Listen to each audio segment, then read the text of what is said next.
Hello student, very good morning. मैं आशा करता हूँ आप बहुत अच्छे होगे और अपने सेहत और पढ़ाई का बहुत ही अच्छी तरह से ध्यान रख रहे होगे। देखिए दोस्तों, जैसे कि आपको पता ही है कि हम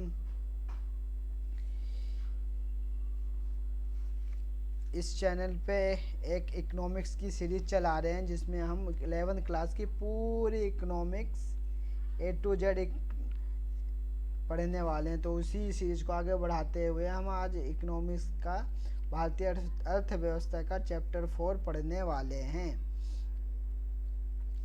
जिसका एक वीडियो पहले ही अपलोड किया जा चुका है। तो हम उसी चैप्टर 4 का एक पार्ट 2 आज पढ़ने वाले हैं, जिसमें हम आज पढ़ेंगे कि गरीबी क्या।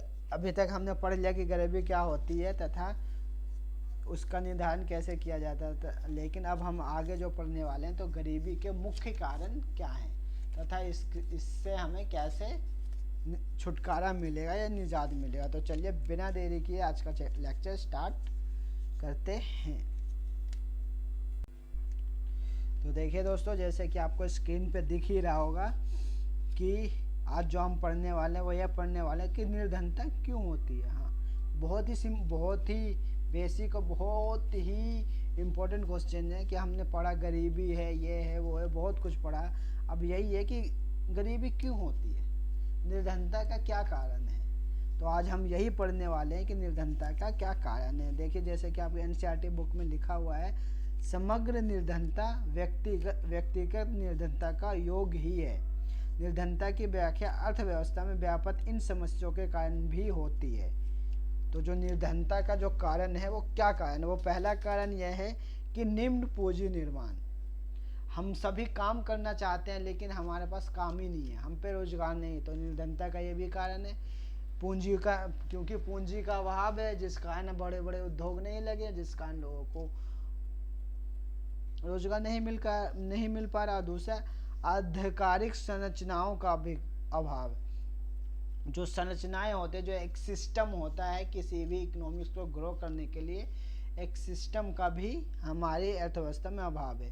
मांग का अभाव, मांग ही नहीं है। देखिए, पूरी जो अर्थव्यवस्था है, पूरी अर्थव्यवस्था सिर्फ और सिर्फ दो चीज़ों पे टिकी है। पहला क्या है, डिमांड एंड सप्लाई, मांग और पूर्ति। आप यह बिल्कुल अपने माइंड में बिठा लीजिए कि जो पूरी अर्थव्यवस्था इंडिया की ही नहीं, पूरे वर्ल्ड की जो अर्थव्यवस्था सिर्फ और सिर्फ दो चीज़ों पर आधारित है, क्या, मांग और पूर्ति। तो मांग की भी कमी है तथा जनसंख्या का दबाव। क्या, अगर किसी अर्थव्यवस्था में बहुत जनसंख्या है तो यह भी निर्धनता का कारण हो सकती है।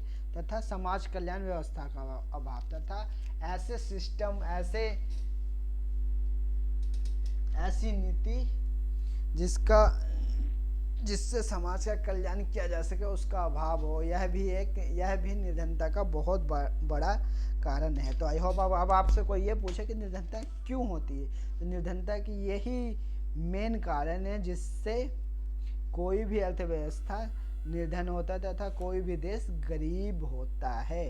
जैसे कि हमने इसमें लिखा भी है, पहले अध्याय में भी हमने भारत में ब्रिटिश शासन के बारे में पढ़ा था, जिसमें यह पढ़ा था कि अंग्रेजों से पहले हमारी जो अर्थव्यवस्था थी बहुत अच्छी थी। हम विदेशों में आयात निर्यात सब कुछ करते थे, हमें सोने की चिड़िया कहा जाता था। लेकिन अंग्रेजों की नीति ने हमारे अर्थव्यवस्था को पूरी तरह से बर्बाद कर दिया तथा हमें कच्चे माल का निर्यातक और बने हुए माल का आयातक बना के छोड़ दिया, जिस कारण हमारी अर्थव्यवस्था पूरी तरह से बर्बाद हो गई। तो आई होप अब आपको पता चला होगा। देखिए, ये इस पूरे चैप्टर का निचोड़ यही है कि निर्धनता का सब रीज़न क्या, निर्धनता का कारण क्या। मैंने जो आपको पढ़ाया, ये 4-5 कारण, यही मुख्य कारण है किसी भी अर्थव्यवस्था में या किसी भी देश में गरीबी का सबसे बड़ा कारण यही 4-5 प्रमुख हैं। इसे आप बिल्कुल याद कर लीजिए कि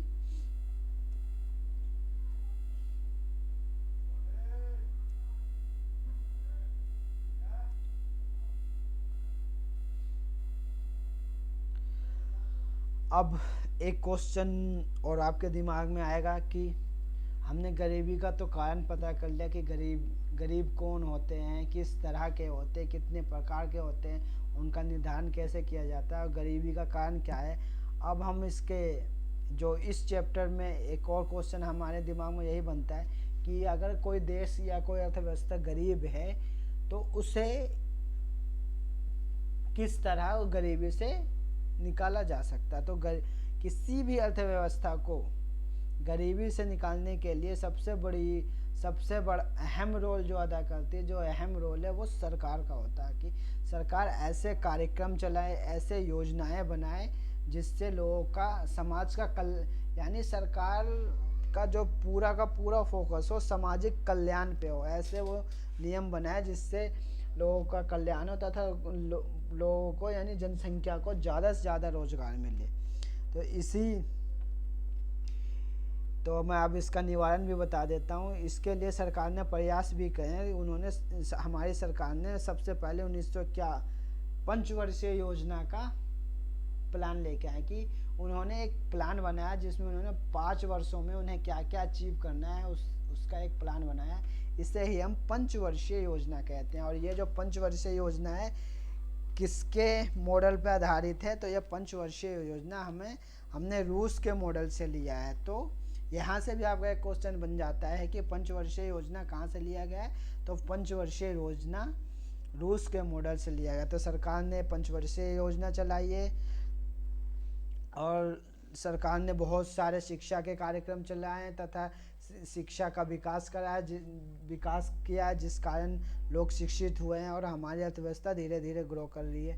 तो अभी मैं आपको 3-4 कारण बताता हूँ जिससे हम गरीबी को दूर कर सकते। सबसे पहले तो सरकार एक अच्छा सामाजिक कल्याण का नियम लाए जिसका उपयोग करके गरीबी को दूर किया जा सकता है। दूसरा है एक उच्च शिक्षा हो, स्वास्थ्य हो और संसाधनों का सब उत्तम उपयोग है। सबसे इम्पोर्टेंट जो यही है कि क्योंकि हमारे पास जो संसाधन है वह लिमिटेड है पर उसकी आवश्यकता उसका जो खर्च अनलिमिटेड है। तो हम अपने जो लिमिटेड संसाधनों का सदुपयोग करके अगर हमने अपने लिमिटेड संसाधनों का सदुपयोग करना सीख लिया तो हमारी अर्थव्यवस्था अपने आप ही ग्रो कर जाएगी। तो जो गरीबी दूर करने का सबसे बड़ा जो उपाय यही है कि एक तो सरकार सामाजिक कल्याण पे जोर दे, शिक्षा पे जोर दे, स्वास्थ्य पे जोर दे और संसाधनों का सही उपयोग करे। इसीलिए सरकार ने निर्धनता निवारण के लिए त्रिआयामी नीति अपनाई। तो सरकार ने एक नीति अपनाई, कौन सी?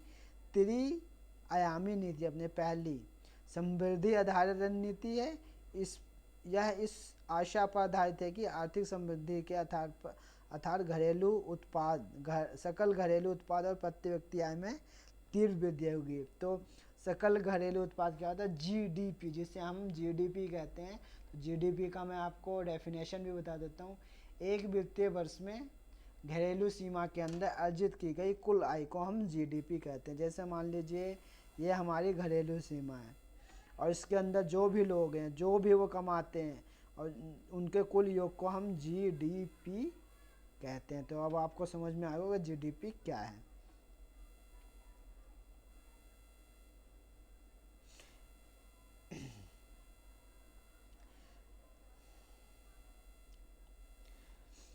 और ये समाज के निर्धनतम वर्गों तक धीरे धीरे पहुंच जाएगा। 1950 से 1960 के दशक में पूर्वोदय में हमारी योजनाएं का मुख्य उद्देश्य यही था कि हमने माना था कि हमारी जो सरकार है 1950-60 के दशक में एक बहुत ही खतरनाक नीति लेकर आई जिसे हम ग्रीन रेवोल्यूशन कहते हैं, हरित क्रांति। और यह समझ लिया हमारे कृषि के लिए एक मील का पत्थर साबित हुई, क्योंकि हरित क्रांति ने हमारे कृषि के विस्तार में बहुत योगदान दिया है। तो आपका यहीं से एक क्वेश्चन बन जाता है कि इंडिया में फादर ऑफ ग्रीन रेवोल्यूशन यानी भारत में हरित क्रांति के जनक किसे कहा जाता है? तो भारत में जो हरित क्रांति है उसके जनक हैं डॉक्टर स्वामीनाथन। इनकी ही सिफारिश पे एक सिफारिश पर हरित क्रांति को अपनाया गया था तथा जिस कारण हमारे जहाँ जहाँ हम अपनी आवश्यकता को पूरी करने के लिए दूसरे देशों से खाद्यान्न फसलें आयात करते थे, अब इस क्रांति का यानी हरित क्रांति का आ जाने के बाद हमारे यहाँ उस खाद्य फसलों का बम्पर स्टॉक हुआ, जिस कारण हमने अपना जो खाद्य पदार्थ आयात की जगह हम निर्यात करने लगे तथा यह हमारे विकास में हमारे इकोनॉमिक्स के विकास में अर्थव्यवस्था के विकास में बहुत ही अहम योगदान निभाया है।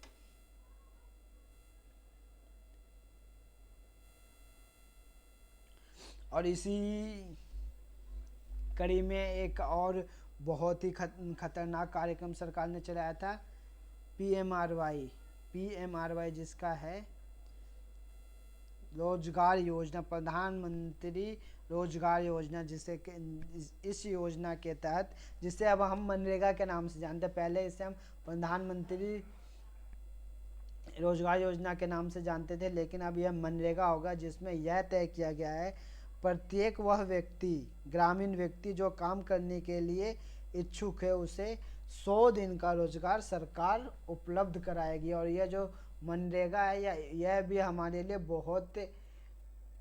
बहुत ही खतरनाक रिजल्ट है। इसने देखिए इसमें लिखा, पहले पीएमआरवाई थी प्रधानमंत्री रोजगार योजना, लेकिन 2005 में इसे, ये देखिए लिखा भी आपको,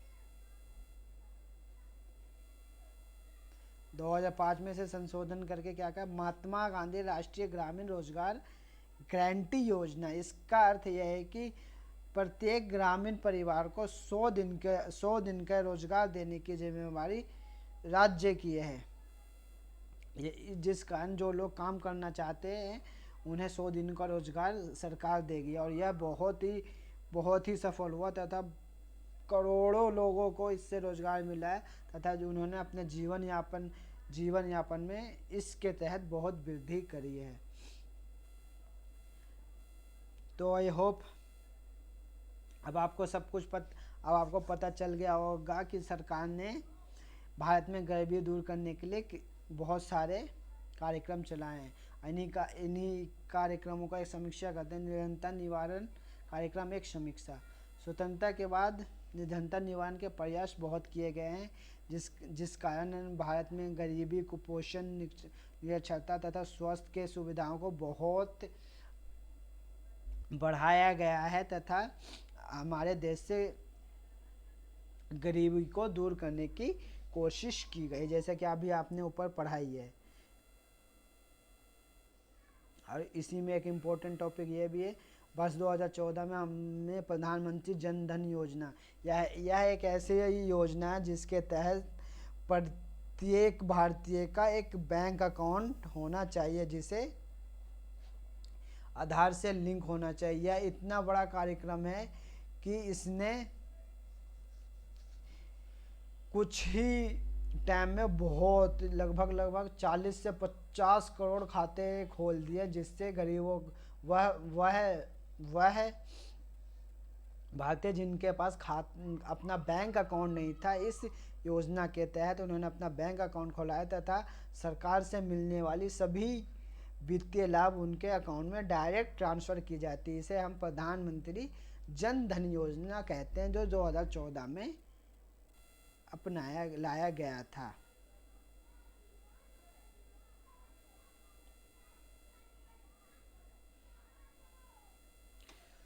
तो आई होप यह जो चैप्टर था इसका पूरा का पूरा निचोड़ यही है कि गरीबी क्या होती है, गरीबी के क्या कारण हैं, गरीबी और कैसे हम गरीबों का निर्धारण करते हैं और किस तरह हम गरीबी से बच सकते हैं तथा सरकार द्वारा कौन कौन से स्टेप्स उठाए गए हैं गरीबी को दूर करने के लिए। तो इस जो पूरा जो चैप्टर है इसका सीधा निचोड़ यही है कि हम किस तरह से अपनी अर्थव्यवस्था को गरीबी की जाल से मुक्त दिलाएं और तथा हम अपना आर्थिक, सामाजिक और मानसिक विकास कर सके। तो आई होप आपको यह पूरा चैप्टर क्लियर समझ में आ गया होगा। यदि आपको फिर भी कुछ भी समझ में नहीं आया तो आप हमें कमेंट्स बॉक्स में लिख कर बता सकते हैं। और ये जो है आपके बुक में क्वेश्चन दिए गए हैं, आप इन सभी क्वेश्चनों को सॉल्व करने की कोशिश कीजिए। और आई होप यदि आप इस वीडियो को आप 1 से 2 बार देख लेंगे तो 101% ये सारे क्वेश्चन आप यूँ सॉल्व कर देंगे। यदि फिर भी आपको कोई दिक्कत आती है तो हाँ, आप हमें कमेंट्स बॉक्स में लिखकर बताएं, हम आपकी सभी समस्याओं का समाधान करेंगे। तो इस चैप्टर में बस इतना ही। मिलते हैं अपने नए वीडियो में एक नए टॉपिक के साथ। और देखिए दोस्तों, यदि यह वीडियो आपको अच्छा लग रहा तो आप इसे अपने ज़्यादा से ज़्यादा दोस्तों को शेयर करें और इस चैनल को सब्सक्राइब कर ले, ताकि ऐसे ही आने वाली वीडियो का नोटिफिकेशन आपको मिल सके। तो आज के लिए बस इतना ही। Thank you and have a nice day.